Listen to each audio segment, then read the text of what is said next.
Cette fabuleuse histoire scandaleuse étant de retour. L'hypothèse du blanchiment de capitaux est renforcée après le rapport de la Guardia Civil dans l'affaire Negreira.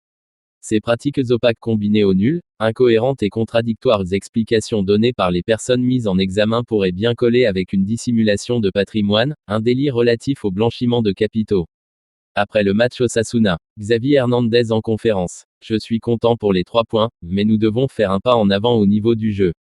Il nous a manqué plus de 1 contre 1 et plus d'action sur l'aile, mais nous avons pris 3 points très importants dans un terrain compliqué. J'ai beaucoup aimé l'attitude des deux Joao. Tout le monde a aidé. Félix peut nous donner beaucoup, mais je souligne l'attitude avec laquelle il est entré.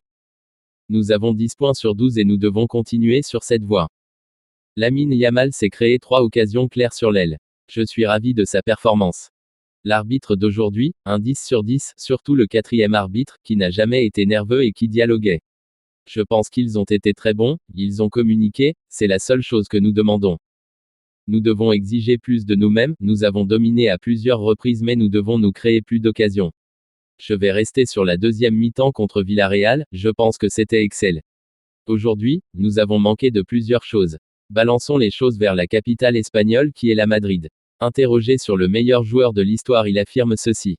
Interrogé sur sa préférence entre Léo Messi et Cristiano Ronaldo durant le traditionnel exercice du jeu des questions-réponses, Jude Bellingham a déclaré.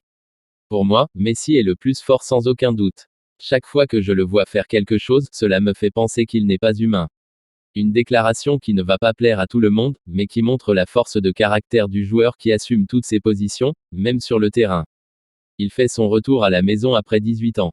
Sergio Ramos de retour au Sevilla. Sergio Ramos touchera environ 1 million d'euros net à la saison du côté de Séville.